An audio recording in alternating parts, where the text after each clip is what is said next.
Coming up on today's show, I want to break down Mel Kiper's latest draft big board. I know everyone's got some strong opinions on what the Falcons should do at pick number 15, but I do think it's important for everyone just to get to know the prospects better. That way you can make up your own decision as to who you want the Falcons to draft once you know more about everyone going into this draft. So let's start with 1 through 5. I don't think anyone should get their heart set on any of these players. Picking 15, you're not going to find Travis Hunter, Abdul Carter, or Mason Graham. If you could, that would be the obvious pick. Same goes for 6 through 10. A little bit more likely. Will Johnson is my dream, borderline unrealistic pick. I saw Christian Gonzalez fall in the draft a few years ago. Maybe we need to put out a bunch of negative propaganda on Will Johnson so he falls to 15. If anyone has a picture of Will Johnson with a bong, that'd be great right now. Just put that out on the internet. That way no one can draft him 1 through 14. Ashton, Jeanty, great player, not going to Atlanta. I don't think the Falcons are going receiver. And Jalon Walker, I don't think is probably the path the Falcons want to go down at an outside or inside linebacker, but he is a really intriguing prospect for sure. So let's get closer to who's going to likely be available for the Falcons in the middle of round 1. I doubt they go offensive tackle. Maybe they feel some pressure to bring in a new right tackle for lefty Penix, but the top 2 tackles in this class, top 3 tackles, Campbell, Simmons, and Banks all played left tackle in college, so you don't draft a left tackle just to move him to right tackle. Tyler Warren, if the Falcons move on from Kyle Pitts this offseason and they fall in love with Warren, we learned last year Raheem Morris does not care too much about the position necessarily. He wants the best player on the board, and Tyler Warren is going to be a stud at the next level. So don't rule that one out, but as long as Pitts is on the roster, I'm going to look elsewhere. Same spiel I gave for Campbell, I'll give for Simmons at 13. At 14, you've got Malaki Starks.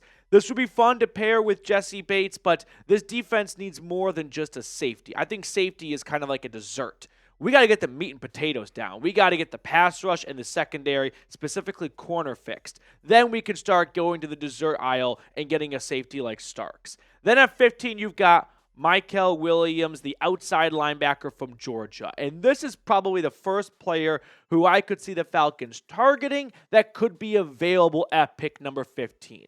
So some background on Williams. We've talked about him before on the channel, but just to get everyone caught up to speed on him, 6'5", 265 pounds, but he runs like he's 200 pounds. He just has no business being that large and that fast, and that's why he's being talked about as a round 1 prospect. You've got 32 defensive coordinators who are going to look at this and think, that's a mold that if I get my hands on, I can be Michelangelo and produce a 11, 12, 13 sack player because he's got all the tools you need to be a successful edge rusher from a physical makeup standpoint. However, what he does not have is the production.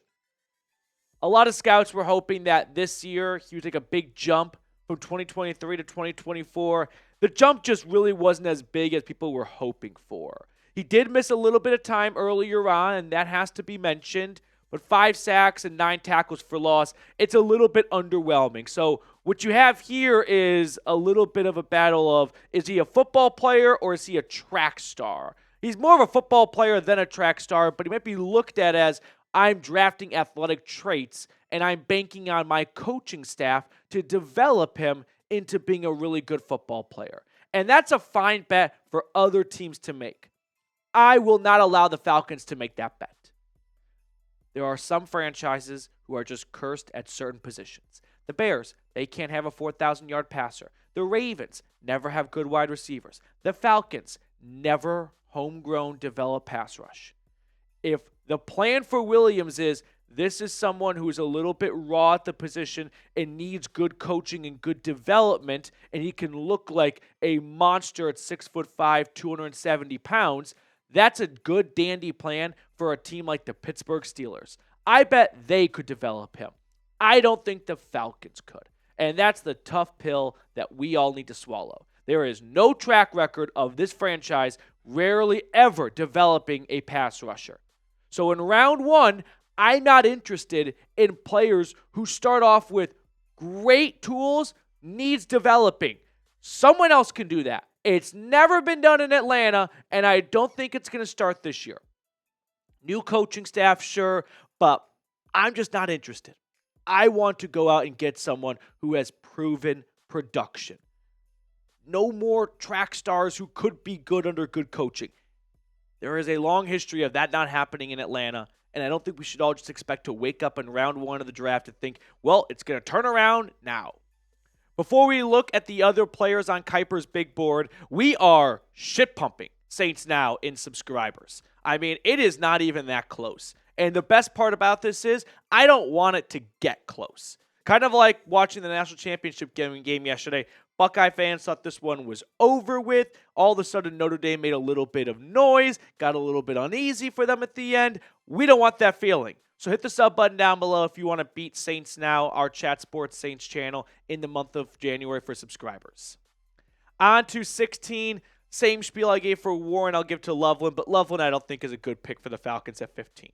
Now we've got an interesting candidate here. At 17, it is the ECU, East Carolina corner, Chevron Revel Jr., who was a no-ranked, no big-time recruit prospect, didn't even start off at Division I football, ends up transferring to ECU, and he has really emerged on the scene for one reason, and mostly one reason only: his physical makeup.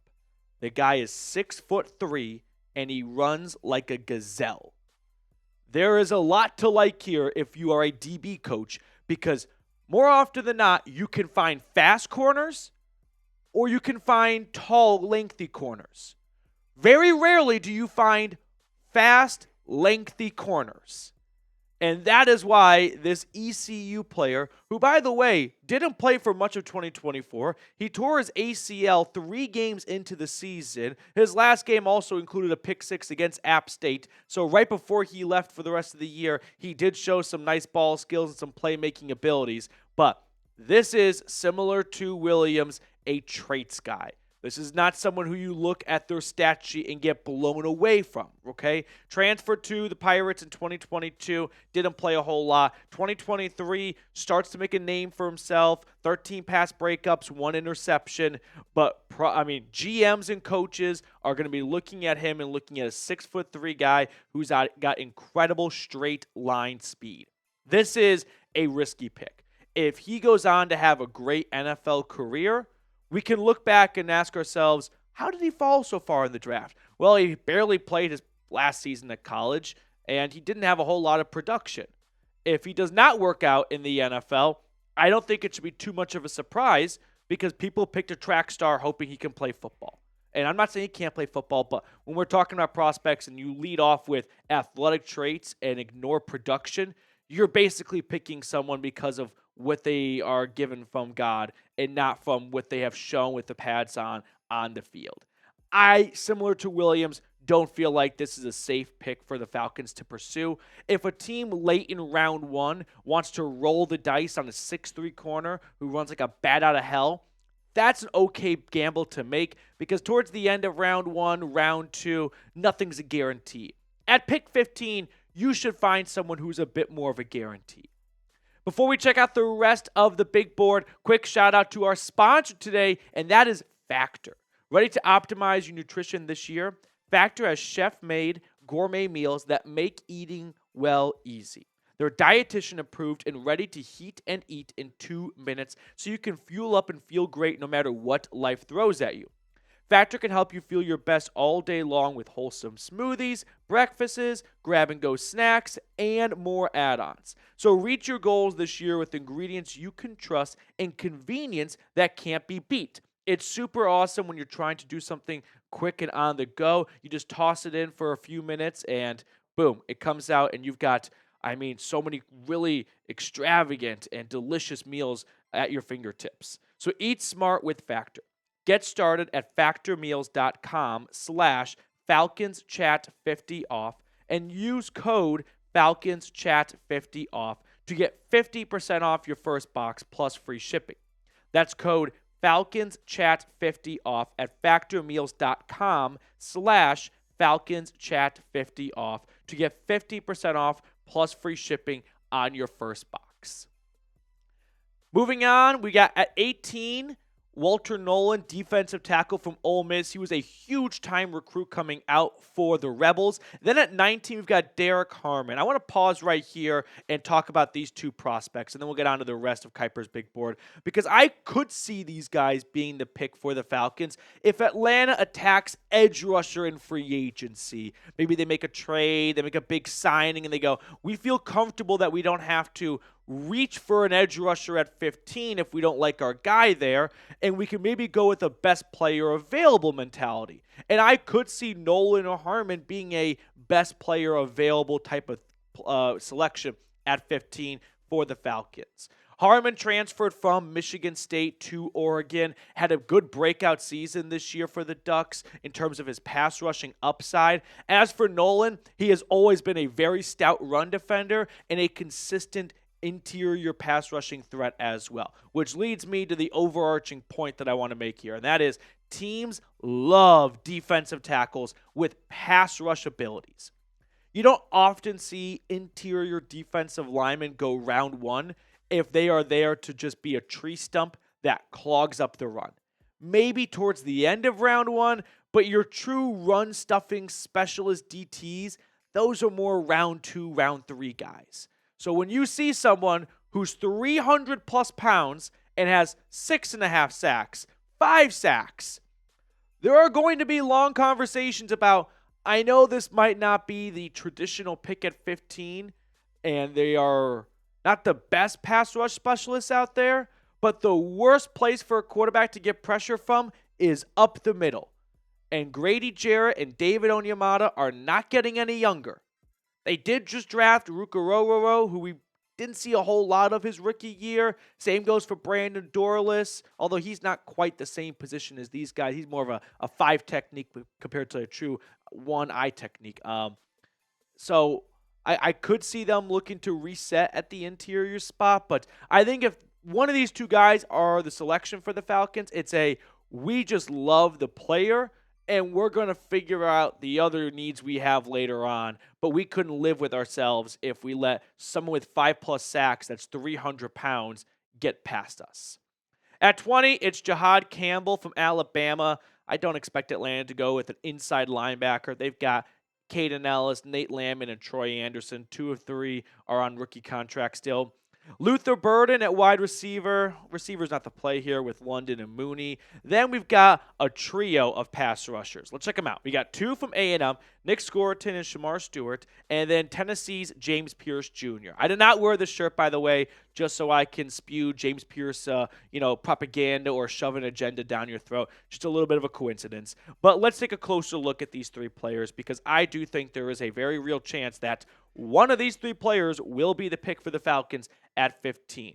And I want you guys to start to get familiar with them and my preference of the 3. And that is, no surprise, the Tennessee guy, James Pearce. But I'm not just going to be a big homer here. I want you guys to get to know him. For one, pros and cons. 6'5", 243 pounds. A little bit on the slender side. I think teams would rather see him around 250. Maybe he has gained some weight during the offseason, and we'll see him clock in or weigh in closer to 250.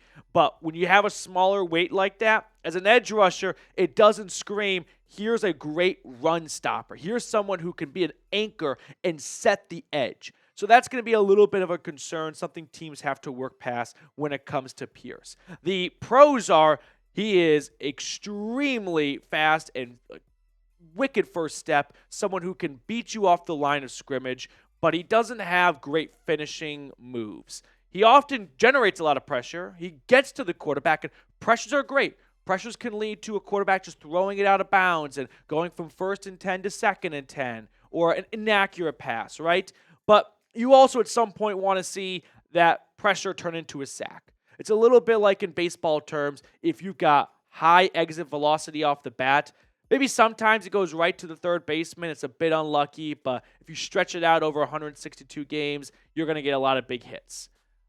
For football, you don't get 162 games. So sure, you might get a lot of pressures, but at some point you do need those pressures to convert into sacks. And there wasn't that big breakout season that a lot of people thought they were going to get out of Pearce. If you remember, after the 2024 draft wrapped up, the consensus first overall pick for 2025 was Pearce. So why did he fall from number 1 to maybe number 15? I think it's because he didn't have 10-plus sacks this year. Why is that the case? Well, earlier on in the season, he didn't play a whole lot. The Vols were just rolling everyone. He played like 56 snaps, I think is the number, in the first 3 weeks of the season. And then once they got into conference play, he had some big games, but he also was quiet in Georgia, in Athens. He was quiet against Ohio State in the playoffs. So there are some fair pros and cons, but this is by far, in my eyes, the best production edge rusher that's going to be there at 15. Scourton, he had a bit of a regression year going from Purdue to A&M. Stewart, 3 straight seasons at 1.5 sacks. No thank you. Williams, never getting over 6 sacks. Pearce, by far the best production of the edge rushers who could be sought after in the middle of round 1. And what's my saying? At edge, I need production.